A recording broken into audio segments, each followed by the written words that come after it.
Hello, everyone. I'm Sophie Cross. I'm your host today. Thank you so much for joining us and welcome to our first ever Inform Me Talking Small Business webinar. I'm the editor of Freelance Magazine. I've also been working with Inform Me for nearly a decade, helping them to create small business advice content. Inform Me is the small business advice charity arm of AAT, the Association of Accounting Technicians. I'm going to pop my LinkedIn in the chat so you can connect with me, and also our guest today, Will's LinkedIn in the chat.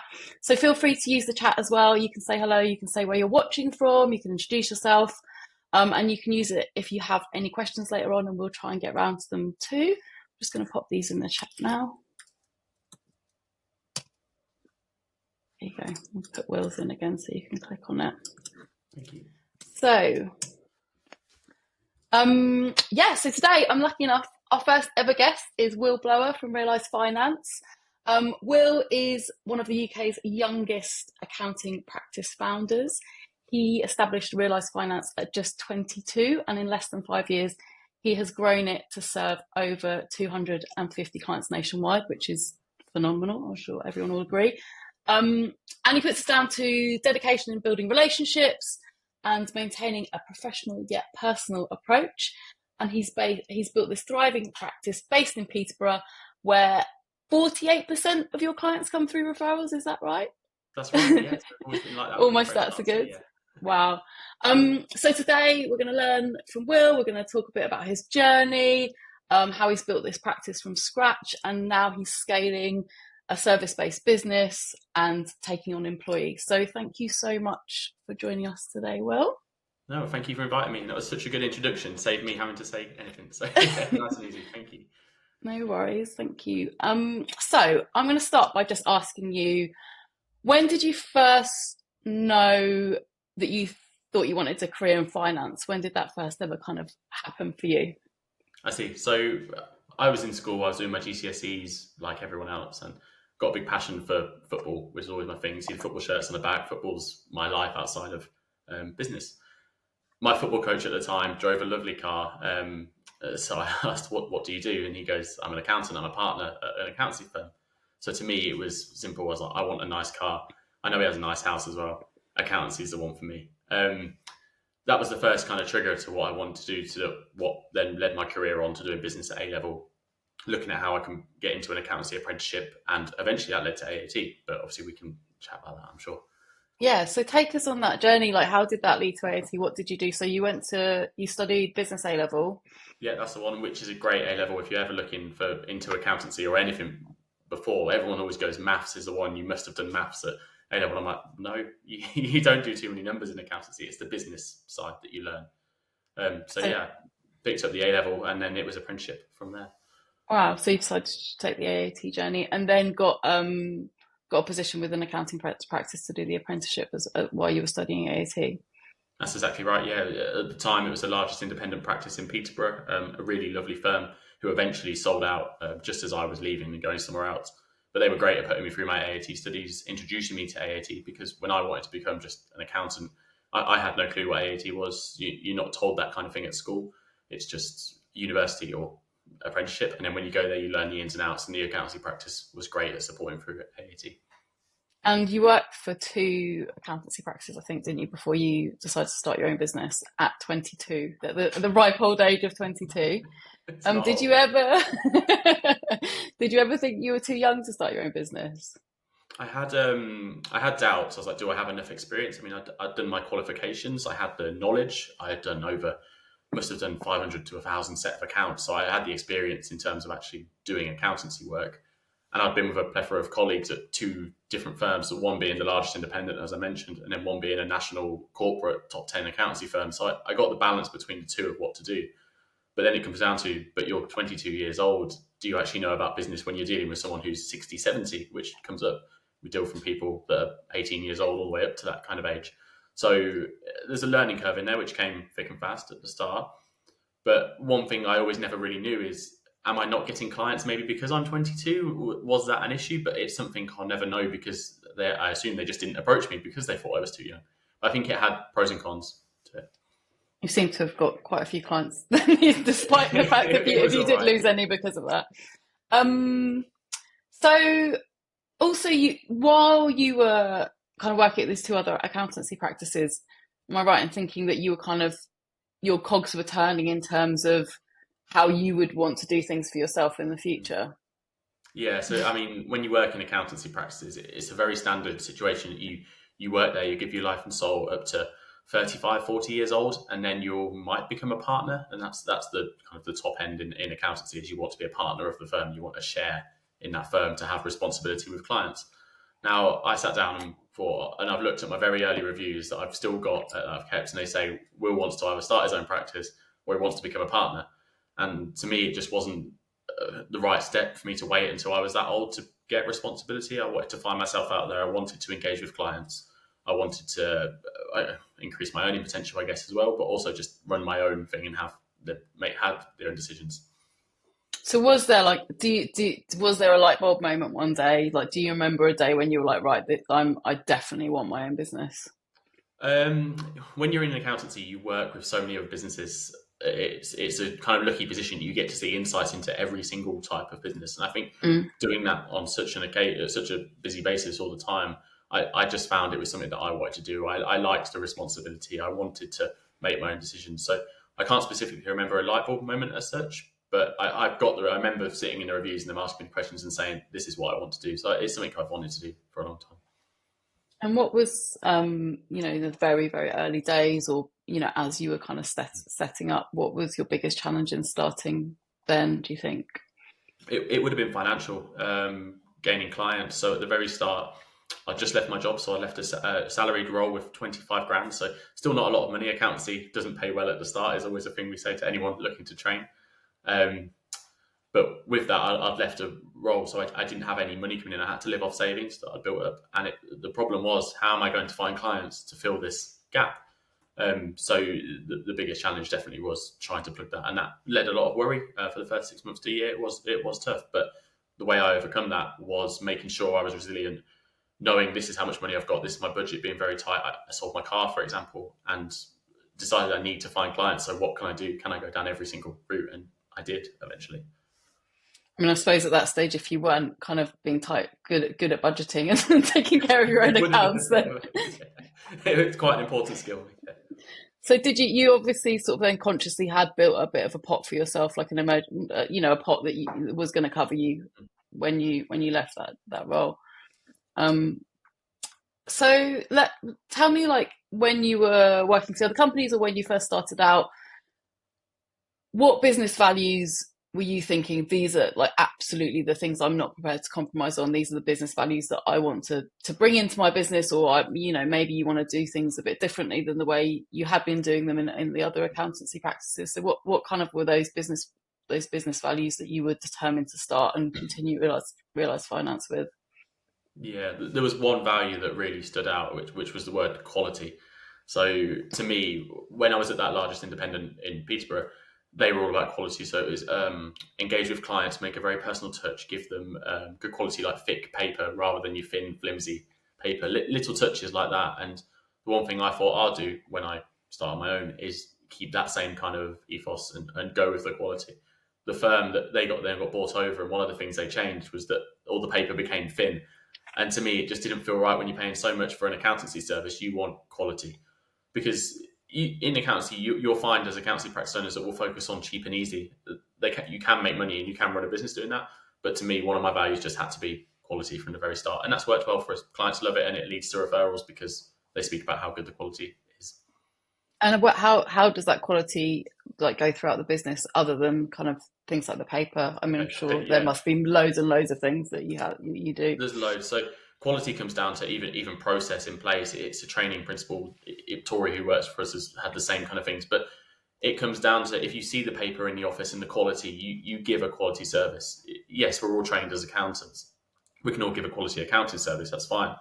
One of the things that comes down from that is that it's a 24-hour reply promise that we've always kept. That, even though it's not quality, it's not a physical, tangible product, it's still quality of our service. And that's something that we give to all clients and they've always loved.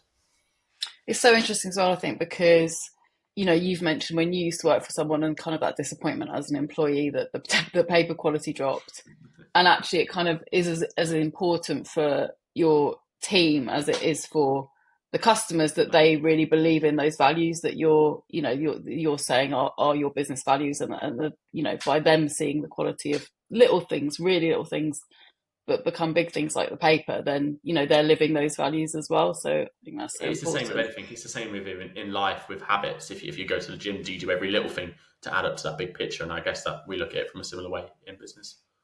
Did you ever feel at the beginning kind of uh maybe not tempted to take shortcuts, but was it ever difficult to kind of think, oh gosh, maybe I should, get second guessing yourself over whether you should be cutting costs or things like that, especially when you're trying to grow the business in the very, very early days?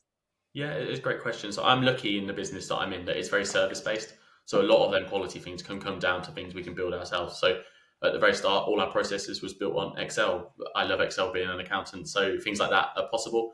Over time, as we've built more budget and had more money to spend on things, we have software in place that's industry leading software that we can use to make our job just easier, but still deliver the same quality product. So yes, there was possibilities to shortcut without actually shortcutting on the quality as such.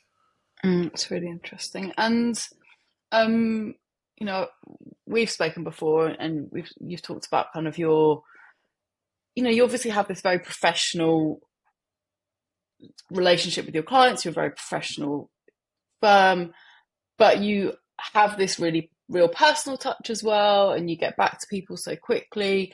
Like how do you balance that kind of? And I think it would be interesting to kind of come on to talk about LinkedIn in this as well, because I think this balance between professional and personal, like, can you kind of explain how you think that works, the kind of the balance between having that professional relationship but also having a bit of a personal touch, or maybe on LinkedIn sharing the personality and the person behind the business, because we're all working with people, right? And we all want to work with Yeah, someone that we like first and foremost. But of how do you course. feel like you get that balance? Yeah, of course. So one thing that I've always found from the very start is be yourself, just as a piece of advice, because as soon as you start putting on something you can't keep it up forever, or it's going to be difficult in your mind. It's going to make you burn out if you're trying to be a character you're not. So early examples I can give of this. I mean, I'm dressed smart now in polos and a top, but very often and a lot more before, I would be in shorts and t-shirt.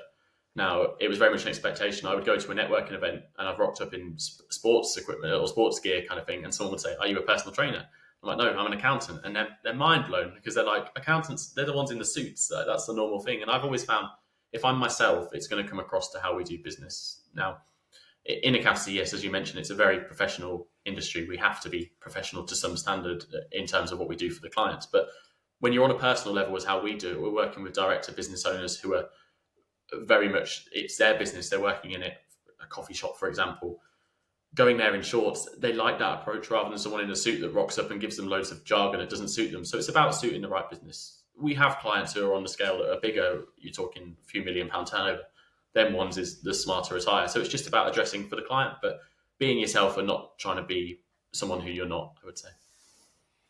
And then similarly, that kind of goes on to LinkedIn, does it? Do you find that you have a bit of a mix of kind of sharing personal and professional, or getting your personality in that? How long have you been using LinkedIn for, kind of proactively? Yeah, so I love LinkedIn as the first thing, as you'll see. I post on it probably 3 times a week if I can, but always trying to find a post that's got something about it, not posting for the sake of it, but are also throwing in personal twists, but not so much like, here I am walking my dog or something like, like that. But not that that's a bad thing, but it's about just getting the balance right for what you're trying to meet for your audience. So Mm. we've got a mix of posts. Sometimes it'll be about tax advice. Now, then posts, unless you throw in something in there of how you're doing it yourself, maybe it's, I don't know, something called trivial benefits where you can buy an item for yourself. If I actually throw in what I've done personally and a bit of humor, maybe I bought a new pair of shorts or something like that, that's tying in the both together. Mm. But for how long I've been using LinkedIn, I think I've used it since the start, but I wouldn't be able to give you that date when it's really picked up, because it's one of them that you don't directly get clients from it. It's not good for business in the sense that someone sees your LinkedIn post and they go, "Oh my God, I really wanted to work with Will because he's posted about this." But it builds that reputation and that kind of aura of what you do and what you're about. And then people can see the Mm. real you and then they work for you from that. Mm. Emma Louise has put in the chat, accountants are portrayed as people in suits, but AAT are breaking that rule. It's nice, thank you. Um, so There's so much I want to ask you. I'm just gonna, You're yeah. welcome. You can ask whatever you want. Yeah. um, okay, so take us on a bit of a journey. Like, I mean, from zero to over 250 clients in less than 5 years. That's just, you know, amazing. Can you take us on a journey of how, where you started? What, like, do you remember getting your first client? I mean, okay, tell us that. Okay, so my first client is was a lawn care business. They still are. I mean, I'm looking outside. My lawn's right there. He came yesterday, so we've got a great relationship in terms that I actually use his services as well as him using mine. But at the time, he was my next door neighbour. Great guy, and I would just put on the local group. In every Facebook, you've got all your group for where you live, and I'd put in saying, "I've just set up an accountancy firm. I'm looking for clients. I'll beat any price." Basically, I had to go down the route of I'll be cheaper because I couldn't really do much because I didn't have much reputation or anything. He twigged up and saw it and said, "Yeah, I've just set up a lawn care business." So it would have been quick. I can't remember the time frames, but either next day or very quick, I was around his house at his kitchen table talking about how I can help him, support him, and we got the client from there. He's been a very good client ever since and turned into a friend. So that's where the personal side comes out, and it just builds them great relationships. Yeah, and I think that's such amazing advice. Is kind of don't be afraid to ask for work in the right way. And I mean, I'm a huge fan of LinkedIn as well. Like, it's our number one, it's my number one channel for kind of getting business for the magazine. At the same time, I think we can even, down the line, we can kind of just get a bit obsessed with thinking, oh, I need to post on LinkedIn. And actually maybe a more fruitful thing to do for our business would be, connecting with people, sending people kind of direct emails or direct messages, or looking at other kind of local groups and just telling people, like, this is what I do, and I'm looking for business. And I think sometimes it's sometimes a bit easier to post something else than think about having that more kind of proactive, like really direct proactive approach. Yeah, I mean, it does give a good indirect background. And I always like to think when I meet someone and I say, "Do you want to become a client?" I'd like to think they look at my LinkedIn, they look at our social media, and they go, "Oh, this is now a good background. I'd like to work with Will," because we don't get many directly through the social medias as much as people. Some firms I know will say we get our work through social media, but for me, it's always about putting the legwork in, and then it's there as a background. I remember at the start, it was COVID, so it's 2020 when I started. I was going on a lot of walks with friends because it was the only thing you could do at that time. If we saw a van with a business name on it, I'd write it down and I'll try and email them next day. So it was doing things like that, as well as being in the Facebook groups, as well as being on as much social media as possible, trying just to find businesses and being like, "Do you need an accountant?" Because there was no other way for me in my industry to get business without putting in big budget, which we just didn't have. So it was about trying different ways. I think that approach as well, it makes you look confident, and that's what people are looking for in someone that's going to provide a service for them. You have confidence in your own ability to be able to go out. If you're going to be providing a service, then actually to be able to say to someone, like, this is what I do. It sounds really simple, but it is that kind of elevator pitch, isn't it? And I think you're probably right, um, yeah. Which I didn't see sort of, it as that way, but I think, yeah, when you're looking back on it, I think you're totally right.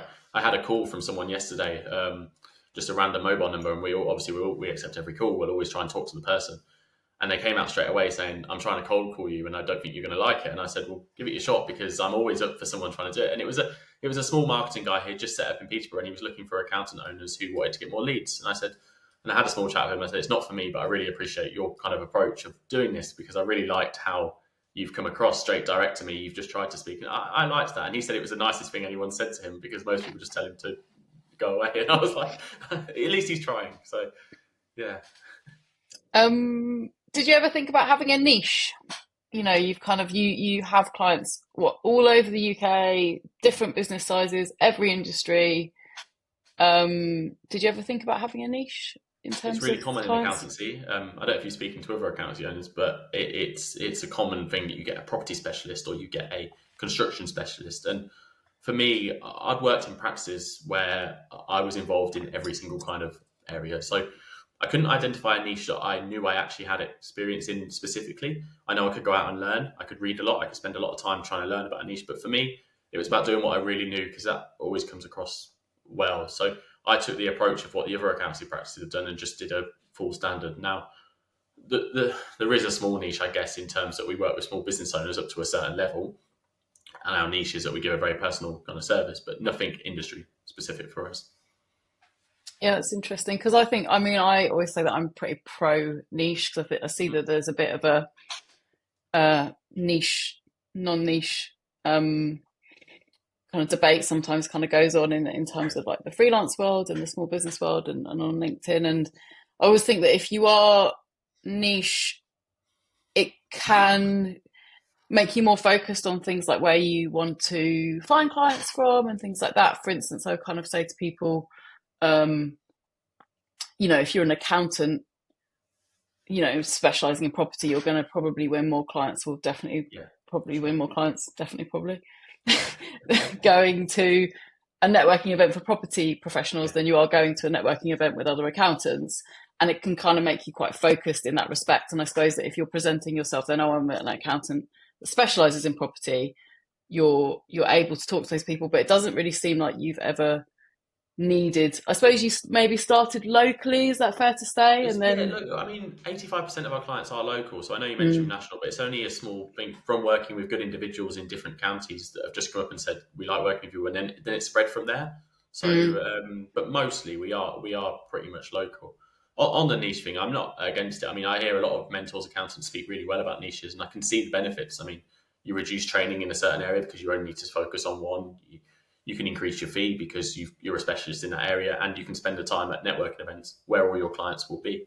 So it makes sense. But I think just for us, I wanted to be like the firms that I'd worked for, where it was just a full practice one, and you go from there. So, yeah. And I mean, has scaling in terms of, you mentioned software, scaling in terms of team size, has that always felt quite like a natural move, or has it been have you been thinking quite, obviously thinking quite a lot about everything, but has it always felt like you kind of knew the time, you had a gut instinct about the time to do those things, or were you quite planned and thought, right, we need to get to this many clients and then we'll take on the first employee?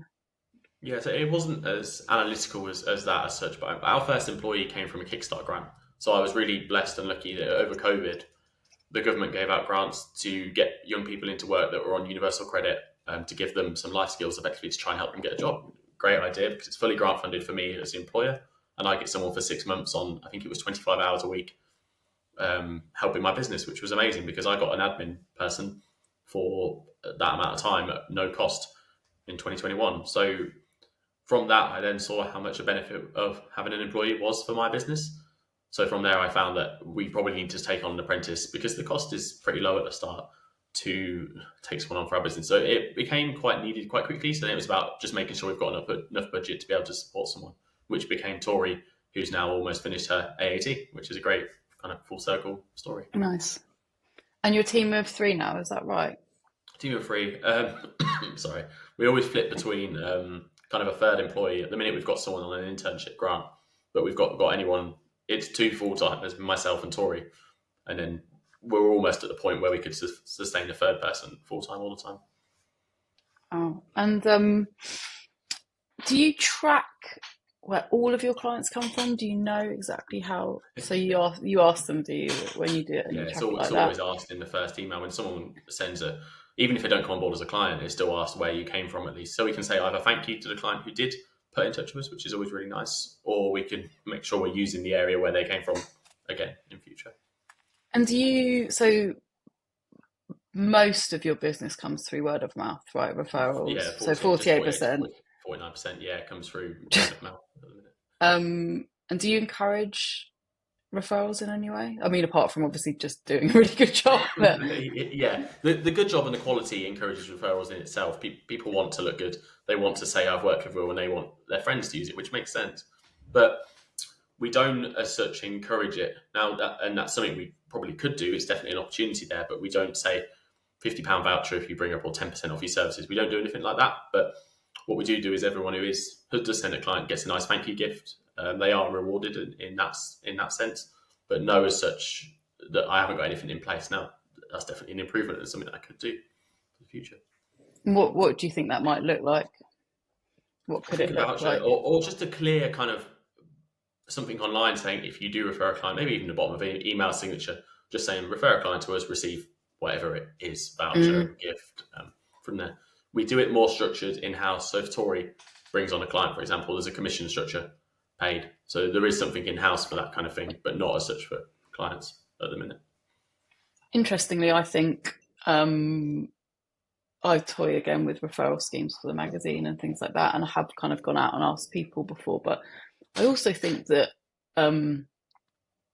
sometimes it puts people off referring people because they really genuinely want to refer people, I think, because they want to refer people. And, yeah, and I think it's always kind of like a right place, right time thing, isn't it? So, yeah, I don't know if sometimes people think, oh, well, I'm not doing it for the, the incentive or the kind of, yeah, so I don't know. But I think there's, again, it kind of comes back to that kind of no harm in asking thing, doesn't there? And I agree. maybe just jogging people's memory and kind of going, oh, maybe I do know someone else who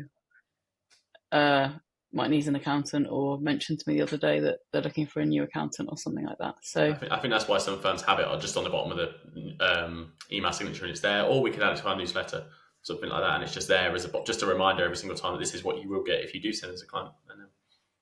So while we're on that, tell me about your newsletter. How frequent is it? Do you write it? What do you pop in it? Okay. So our newsletter is a client-only newsletter, which I saw your post on LinkedIn the other week, I think it was, where you asked to see everyone's newsletters, which is great because I want to go back to that and have a look for all them, because I'm sure the connections that you've got, there must be some great ones on there. Well, it might well be an amazing article on the Inform Me website very soon. So I'll send you the link when if we're lucky. Yeah, we'll see. So yeah, but our newsletter, it wasn't one I was able to give a link to because it's a client-only newsletter. We call it more of a report as well. So it's very personalised tax tips that are relevant to our clients. These are things that you should definitely be doing, not here's some advice and maybe do it. These are things that you should be doing. And we check back on clients in meetings saying, at this report here, this newsletter, did you do X, Y, and Z, or apply for this grant? Because it really would benefit you. So it's written by us in-house. Once we've had Lauren in for this internship at the minute, she's been writing them as a draft, but they're done by us. So they're not generic content as such. They're all designed completely by ourselves, and they go out direct to clients once a month. Wow. Have you thought about doing an email not to clients? We used to. I'm not trying to give you more things to do because I am literally like, one of the things I'm dying to ask you is about how you organise your time. But we'll come on to that. I'm saving the best. I'm saving it for it's a great question. We used to use MailChimp, which is what most people use, and we used to try and run a mailing list and keep it updated, but it just didn't seem to work with our process now, how we have everything stored in terms of data. It didn't seem to work to be updating something else, and it just found it never got updated, and we got worried it didn't really have the right amount of people in it or the right people.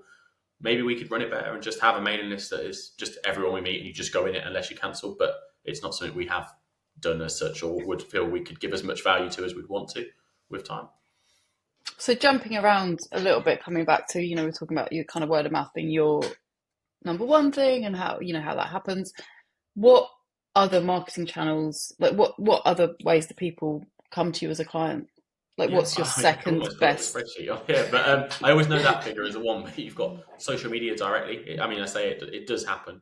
And what channel is that for you? Is that LinkedIn? Is that Facebook? It's Facebook, Instagram, LinkedIn. Instagram is probably the place we post the most as a business, just because I feel it looks really pretty. It's just a nice way of laying everything out, and it keeps our branded colours always there. I mean, we love posting. And what sort of things would you post on Instagram? Mix of tax tips, company updates, as in new employee or birthday or something like that, or all your standard kind of stuff, but also trying to do fun and engaging posts. So once we've had Lauren these last 6 weeks, it's been a lot of like reels and TikToks, which are great. I don't feel I'm as good on video, so I don't come across and do the funny videos on TikTok, but the girls love that kind of stuff. So everyone gets involved in that sense. Try to in the marketing and content creation. Yeah, I would say anyone we were to hire at Realise would be you need to be involved in some kind of, you're going to be on pictures, videos, you need to be happy with that kind of thing. So yeah, it's got to be at the forefront of it because people love seeing ourselves. The posts that do the best on social media are when they've got our face on it. The ones that are generic about this is how you can save X amount of tax, they get 1 or 2 likes sometimes. But they're there as a background. We can go back to and say, have you seen this? So. Yeah, and also, people might not necessarily feel compelled to like a post about tax, but you're reminding people that you're there, aren't you? Yeah, that's it. So it's about having a good mix of posts that engage with people, but also can do that. So yeah, we get them through that. Clients do also come through networking. So going to events, really great way of gaining clients is literally turning up to these events in person and talking about being an accountant. If you're And what consistent, sort of events would they be, like local networking events or? local networking events. I don't go to too many, but there's one that I've been really consistent with. And wherever anyone's from that's watching this at the minute, they've got them all around the country. So it's called Business Buzz. It's a really informal networking event. It's £10 a time to go. They're the ones I turn up to in my shorts sometimes, and they don't mind. And because I've gone so consistently, you do build clients eventually from it, and we have done. It's not with networking events. I think you have to put the time in and can't just turn up one time and expect to get clients without putting the legwork in. Yeah, for sure. And same with LinkedIn, really, isn't it? It's kind of Yeah, I see it as um, it's networking online, really, essentially, isn't it? So you've got to kind of not just broadcast, but also build those relationships and take time and do it like that. And I think I find it easier to look at LinkedIn like that because I think so many people I hear again and again like, oh, I just lurk. I'm a LinkedIn lurker. And but I kind of think you wouldn't expect to go to I prefer to show up on LinkedIn than I would in an in-person networking event, really. But you wouldn't really go to an in-person networking event and kind of just stand in the corner and listen. There wouldn't be much point. No, you So I have to think, put yourself out and get involved, and they are scary. I try and take Tori to networking events, and she says how scary it is, so I can appreciate it. To someone who's it's not their own business, maybe it is tough, and you'll find at some of these networking events, there's a lot of people there where it's not their own business, so they're there, they've been told to go, and I can see how that would be quite tough. But everyone at these events is always super lovely, and a lot of the time, if they just want to talk about their business, I just listen because they're always got great stories. I think that's another really great bit of advice for networking is you don't have to talk about yourself necessarily, especially if you're trying to get clients, actually asking them questions about them, people, no one wants to stand there and give their elevator pitch, but everyone likes to kind of answer questions about what they do and their kind of expertise. So I think absolutely, if you kind of go and think about getting things out of other people as opposed to what am I going to say? If you go there trying to sell at a networking event, I don't think you're going to do too well unless you've got a small product that's sellable to everyone in the room and buy it right there and then. Every business that I'm normally meeting at these events is a service based, so and it's relationship sales. So all of my sales come through relationships. No one's going to sign up with me as an accountant just because they need an accountant. I mean, they might, but normally it's relationship. It's the reason. Yeah, and I think the lead times can be really different as well, right? So you said about your first client, you got them in a day, but then actually you might be putting groundwork in for people that might come to you in 1, 2, 3, 4 years beyond that, recommend you to someone else in that time. So it's a really kind of like a long-term, a long-term game as well, isn't it? And kind of building that growth over time. Of clients that you'd want, I would say you don't get great clients if you don't put the legwork in, but that's not always true because that one from the start is a great client. But for example, I met someone yesterday who I met at one of the very first Buzz events 3 years ago, and he'd got to a position with his current accountant, he just wasn't happy. And because of that, he then thought, I met Will 3 years ago, he still had my card and he reached out. That's why it's worth putting a relationship in even all that time ago, because eventually you never know what will come from it. And that's how I've always seen it. Just be nice to everyone and things will come. And obviously, desperation isn't the nicest word to use, but you don't have the kind of same level of desperation as you did to get clients in, when you had 0 clients. But has the way you market yourself, the business, changed in terms of like the channels that you use, or despite having like loads of clients now, you seem to still be doing stuff quite consistently? But yeah, do you think the way you market the business has changed over time, or things that you've let go of that just didn't work for you, or things that you've kind of supercharged? Yeah, I think it's quality. So we've always posted on Instagram. I can scroll right to the back and we've got a post from probably in the first week of setting up the business, but the quality of post is miles apart. So to me, it would be that. And I'm sure I would have been posting on LinkedIn when I very first started. I just can't remember. So the channels, of how we've got the clients hasn't changed as such. But I think the quality on them channels has probably improved, which has meant we can give our message of what we do much better, and it's built up. So, but yeah, on the desperation thing you mentioned, obviously, yeah, it has changed because at the start, it was very much like I'd go to someone, I'd be like, you need an accountant, I've spotted all this, join me because you do need to be with us. This is what we do. Now it's very much, relationship. I've realised that of how we can help you. This is what we can do, but it's your choice, and we're here if you need. And because I haven't got that desperation of I need clients, it does make it easier. But at the start, that's really tough, and same for a lot of businesses. And yeah, just going back to that quality of content and quality of doing things. I mean, the only way to learn really is by doing it, isn't it? And it must be so satisfying to look back and go, this was our post at the beginning, and our posts are so much better now. I And like to but be the that because only I have way, no design experience or anything at all, no marketing. But I love the creative side of the business, and to me, I think it's very pretty. The things that we've come up with are very nice looking, and that was all just through learning and experience on the job. Sometimes just it is the getting only way. stuck in, really. Yeah, literally. Do you have a content calendar? No, but we probably should. So we've only recently, because in the last 6 weeks we've had Lauren work for us on this marketing internship. The ideal world, we would have someone full time doing our marketing. That would be a perfect. But it's budget is always the issue. It's a non-chargeable role, not generating money, but only bringing in stuff in house. Which, if we spent all the time doing it, could it bring in clients potentially? But if we did, then yes, we'd have a content calendar, have it planned, and go from there. But at the minute, it's very much week by week, whatever we feel like posting as such, and then we know what events are coming up throughout the year. Yeah, so it's always at the forefront anyway. So Yeah. you don't. I was going to ask you. You've been really generous with like sharing all your knowledge and kind of letting me ask you whatever I can. I'm gonna. I'm gonna. I was going to ask you because you mentioned about sort of at the beginning, kind of saying that you would undercut people basically, or that you would beat any prices. And I know that. So the next issue of our magazine is Freelance Magazine is about money mindset and freelance finances. And I know for freelancers, like one of the main things they struggle with is that kind of money mindset, but also like knowing what to charge, putting your rates up. It just fills people with dread, and kind of that money mindset of how dare I charge someone this and expect them to pay me.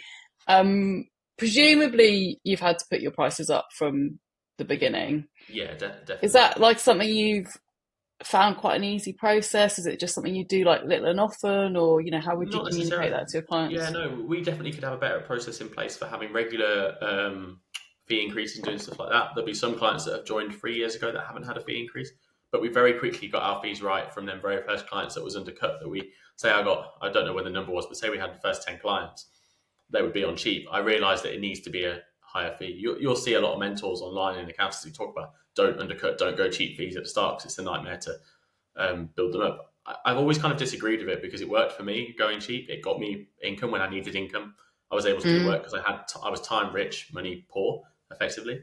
So I was able to do the work for this lower price, and then the clients appreciated it. And yes, some left near the start. We had a really small sole trader client I did the tax return for I think like £75. Now a general fee for that would be £250 to £300. So there is, and when we tried that, they do leave, but we still needed the work at the time, and it was worth it for our time as such, if that makes sense. Yeah, absolutely. And I think there's similarly in the kind of business circles that I move on, that kind of discussion of doing work for free. And I think that really depends on, actually in a way you would always be marketing yourself for free. Like you're saying, you're going to a networking event and you kind of giving your time there for free. So yeah, of course. Yeah, we've always given advice for free as an initial meeting. If someone wants to have a meeting, they don't want to come on board, they've had an hour of my time for free effectively. It's a risky approach, but for us, because we know the quality behind and what we're giving, it's worked. So I asked you what the biggest challenge was when you very, very first started. What's been the biggest challenge, do you think, in growing the business? Or, over years 2 to 5, for instance? Yeah, I would say it almost might sound silly, but doing the work on the tools, because you do enjoy doing the work at the start, and I enjoy being an accountant, but what I really want to be myself is a business owner. So I want to spend all my time making good decisions, spending time growing the business, meeting new clients like that. But you find yourself at that stage doing a lot of the accountancy work, so the actual on the tools, as they call it in trade. You see it a lot in construction. Construction people make a lot of money when they go from doing the plumbing to actually becoming the person who hires the plumbers and going like that. I'm finding the transition difficult to make enough money that we find we can justify the budget to increase the people doing accountancy in the work, so I could run the business and spend my time on sales. So that's one of the challenges we're kind of meeting at the minute. An answer to it is to increase fees, but then if you increase fees, you risk loss of clients. So there's a lot of decisions there to be made, but something we're looking at for this year. And will you be quite kind of strategic and quite like calculated about it in the sense that kind of getting to a point where you work out how much you can raise your fees and what percentage of clients you might lose at that point? There's a way. I mean, if you say you're going to increase your fees by 20% and you lose 1 in 5 clients, technically you should have less work for the same amount of fees at the end. So there is that consideration. But for us, it'll always be about adding value at the same time as adding a fee. We're not just going to go to clients, oh, your fees increase because we want more money and we want to earn more. It's not going to be about that. It'll be about somehow And do less work. adding value. And that's what we need to discover and find that, and making sure we can support clients, but also that it's a fair fee. So, and making sure we've got in place fee reviews. The standard fees in accountancy, it should be about 2%, 3% of turnover sometimes. If we can get to that and make sure everyone's on there and spend time on it, then we should be in a good place.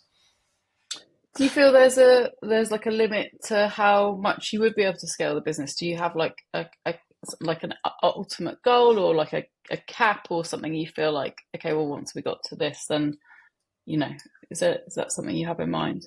Well, as much as I'm doing the accountancy in the business, then yes, there would be a scale to my time. But as soon as it comes out that I just do the overlooking of the top and manage as such in the business, then it should become like exponentially bigger. And then you get to the point where your team, you do less and less, but also you've hired the right people in the business. Now, that comes with all its own risks anyway. But I've always been really ambitious at a point. It's actually, I'd say, grown slower than I really, really wanted, ideally.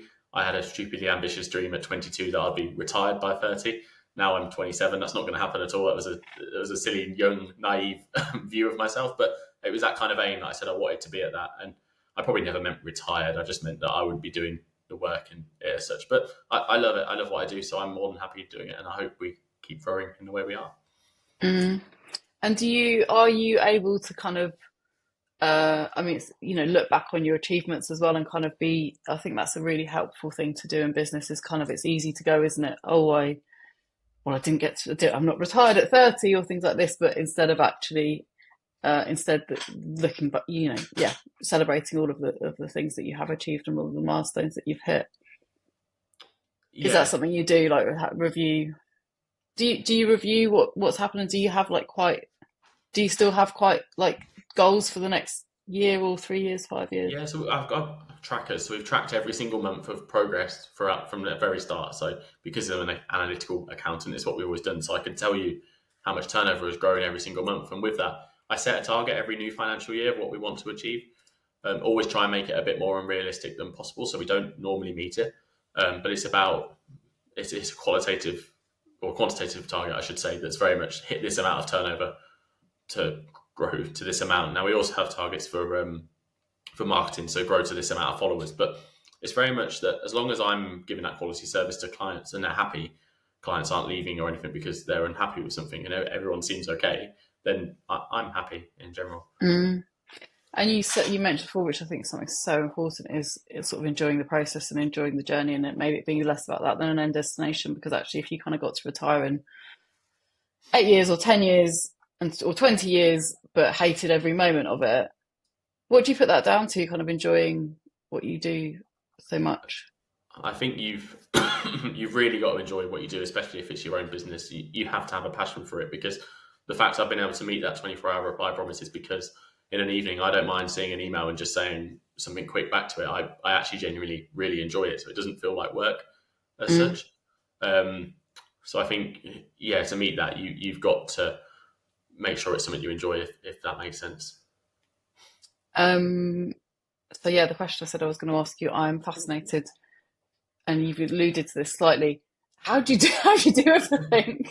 I think it's because I enjoy it. I think, and the thing I did really early on, I took out an office in 2021, a small little lease. It was only smaller than this room I'm in now in my home office, but the fact I had that meant that I drove to this office that was 10 minutes away, and I sat in there and I worked, and then I had my phone, and fine, I'd get distracted. But then when I went home, it was very much, this is my home, and I've got my, I don't know, I was supposed to have my Xbox and things like that I'd play, and then I'd go to football in the evenings.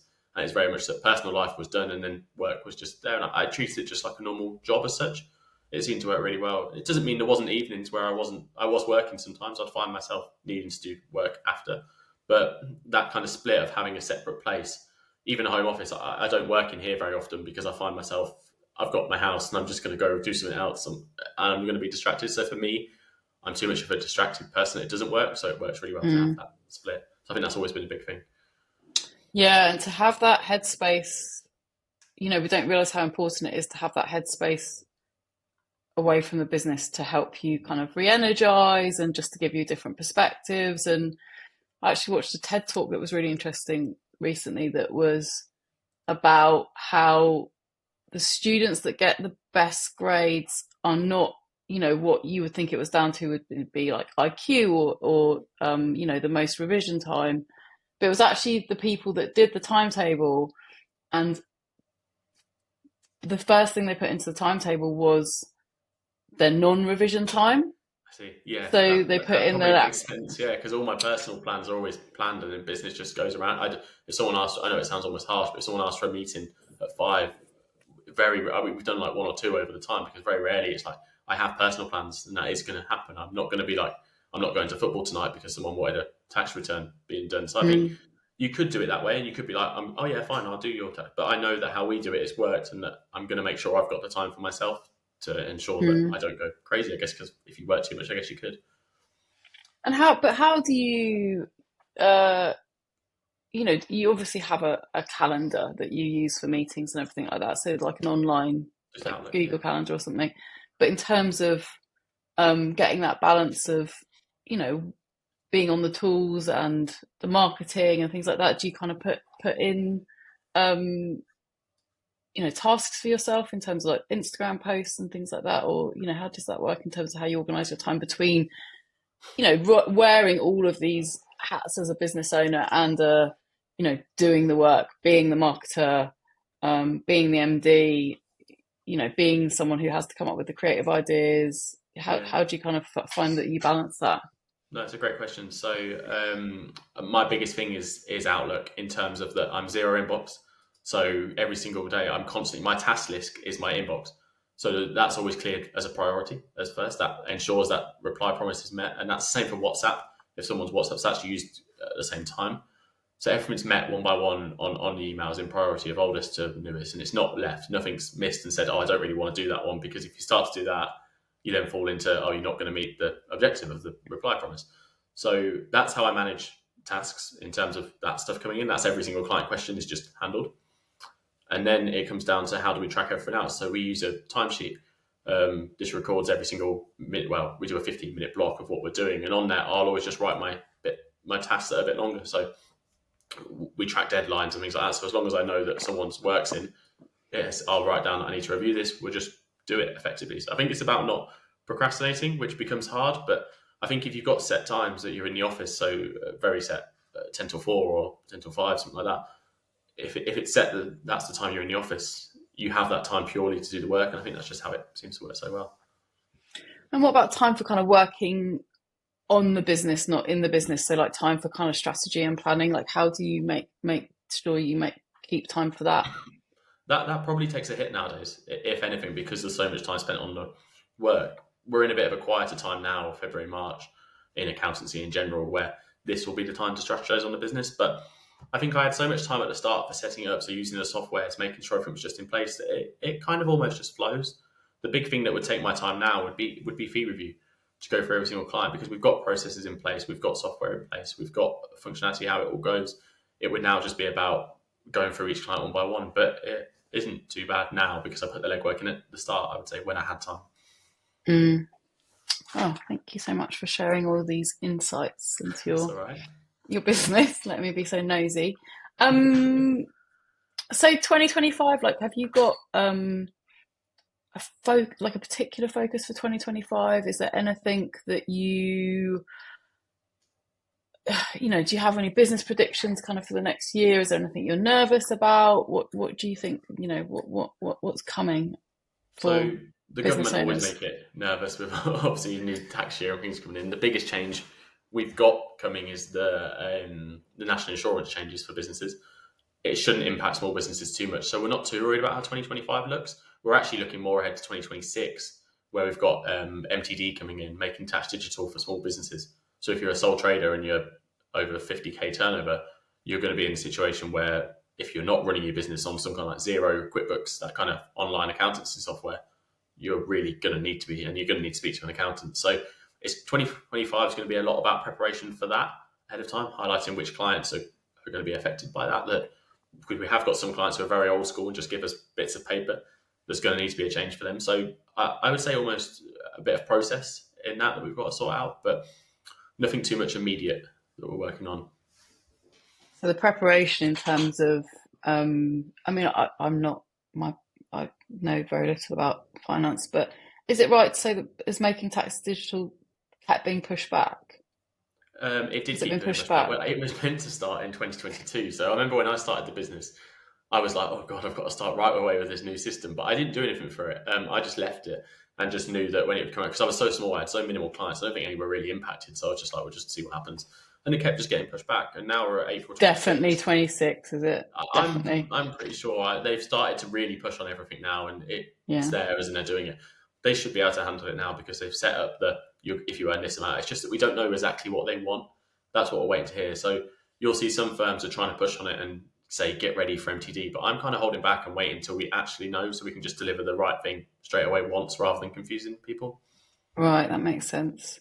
So the preparation of the process change specifically for clients who, aren't using software already, but also potentially, lots of people needing the help of an accountant because of that big change, basically, and maybe going, so you potentially kind of new business coming from that as well. So that kind of preparation. It could be a really good year in 2026 with new clients coming on board because they just can't do what they do. They physically have to now have an accountant now, and it'd be about pricing it right because that'd be a cost to these businesses that they've never had.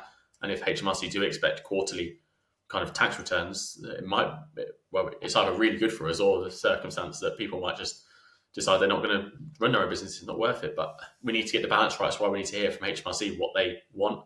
And then once we hear that, we can then put in a plan in place. But the problem is HMRC are so slow at doing anything that we don't hear anything. God, this is absolutely flown by. I knew it would, but it's actually nearly coming up to 2 o'clock.